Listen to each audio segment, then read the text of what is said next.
Stadia launches and Valve makes video games. It's been a crazy week.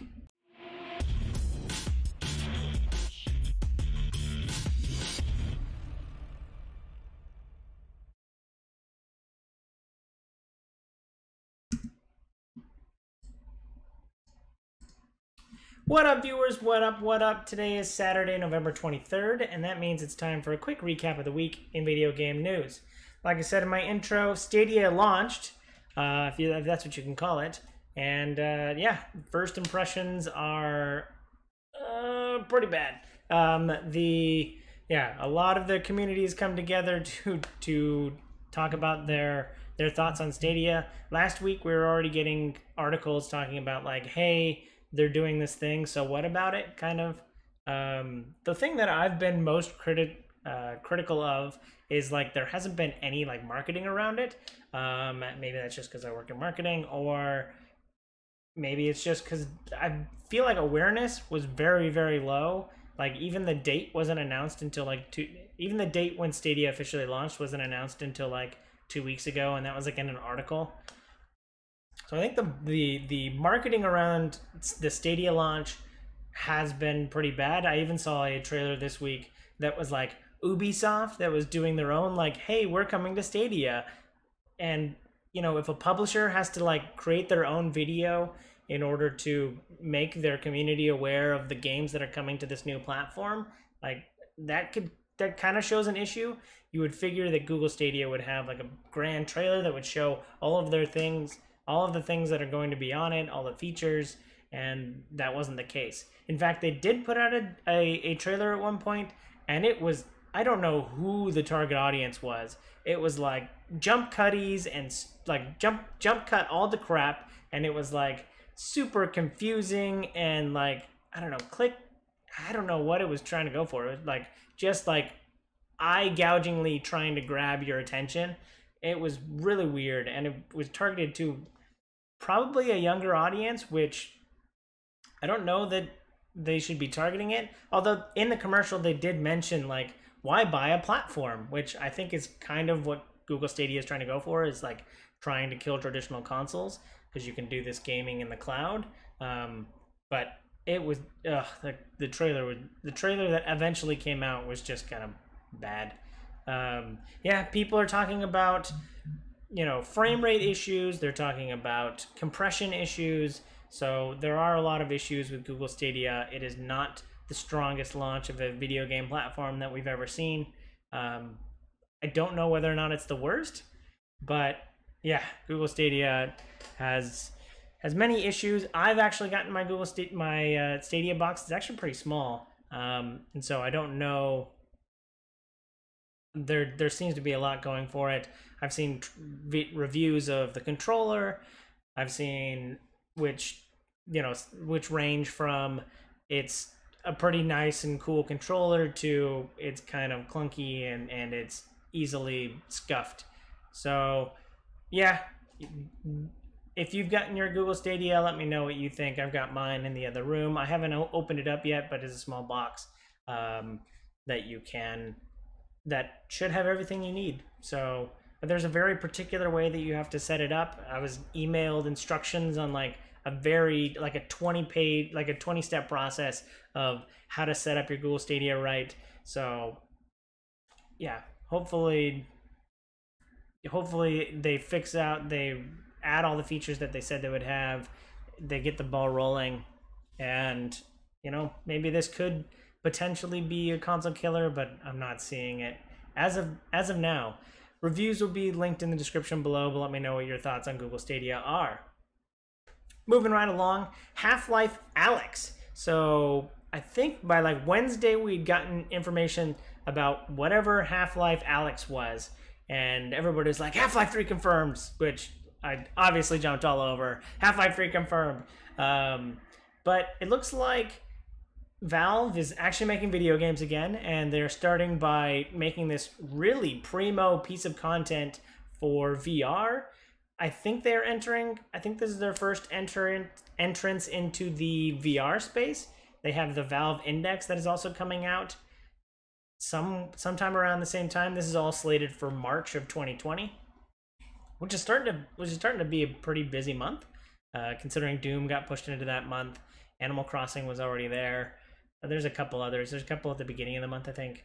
But so Half-Life Alyx, they cut between like gameplay and trailers, but the gameplay looked really intense. Like you can use your hands to like move things aside on the shelf to like get to things you actually need. There's shooting mechanics. It just looked really good. I wonder how the movement's going to be handled, but as far as like fully immersive interactive VR experience, this could be the must-have piece of content that you need for VR. They also said that it's not exclusive to their VR platform, so you're going to be able to play it. You're going to be able to play it on Oculus and Vive, I wonder if you're going to be able to play it on PlayStation, which would be my preferred VR platform. But I don't know if it's going to come to console or not. But the game looks really good. The graphics looked amazing. It's set sometime before Half-Life 2. I think it's a prequel to Half-Life 2. If I remember my Half-Life lore, which I don't. So yeah, this game looks really good. Must-have piece of content. I don't remember if the retail price was $60.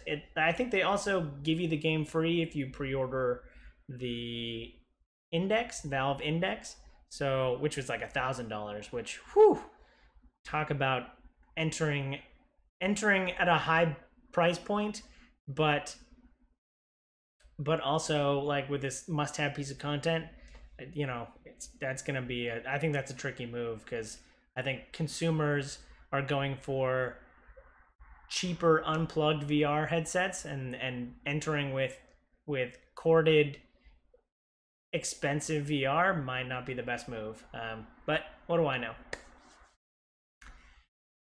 Nintendo has pulled a Fallout 76. They've taken a game that already existed and then added a subscription service on top of it.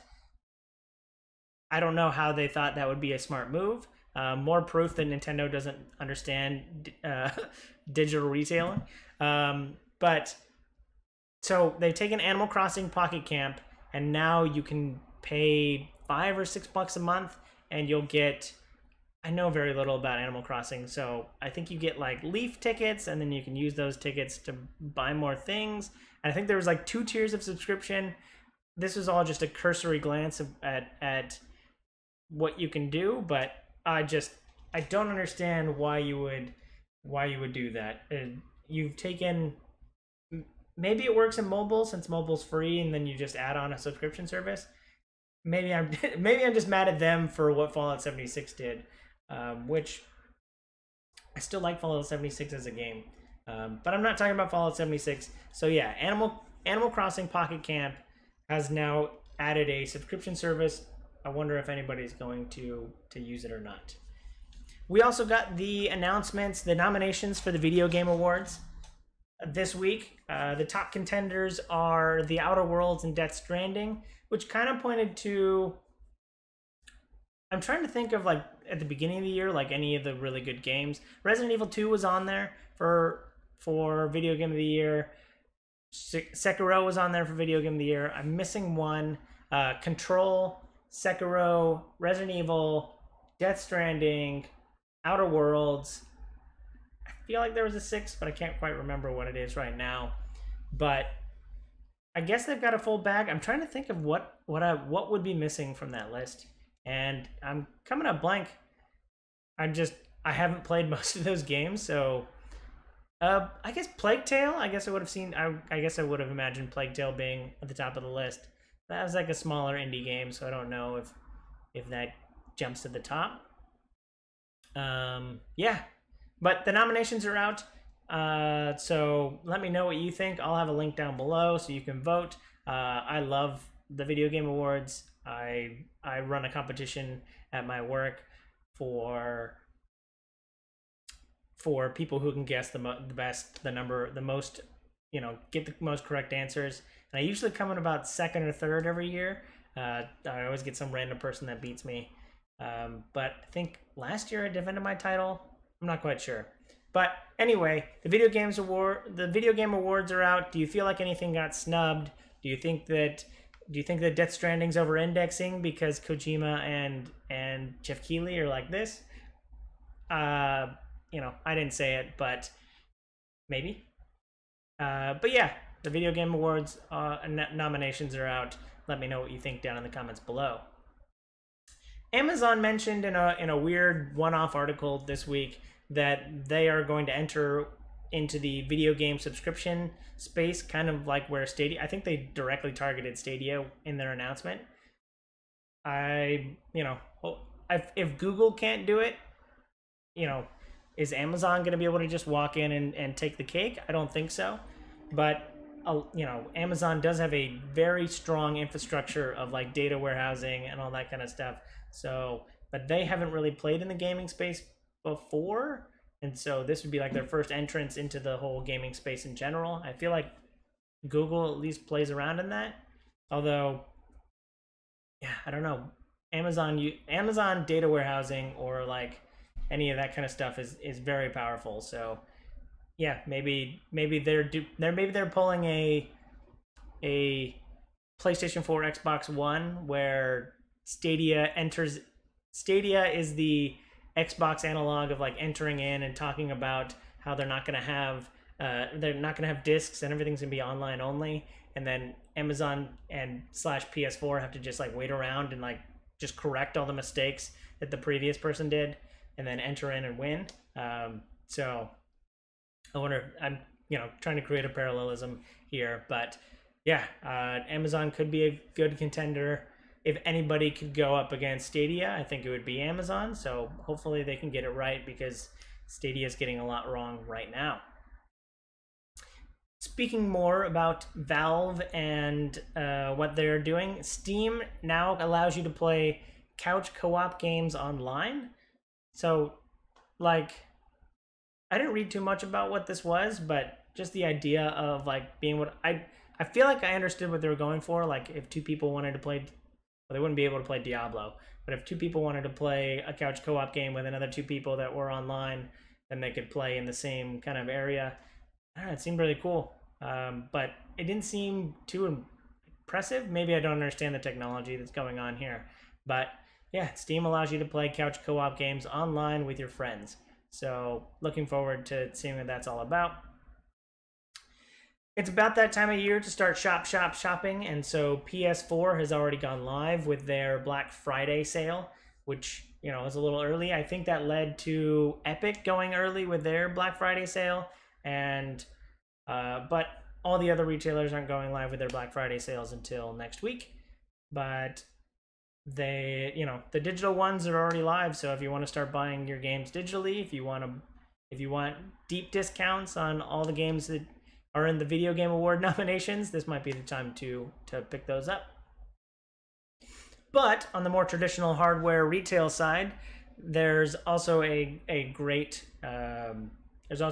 number of deep discounts on hardware. Our hardware is always fun to put under the Christmas tree. So if you're looking for consoles or other gaming accessories or hardware, then I have a link down below to a bunch of deep discount good hardware to put under the Christmas tree.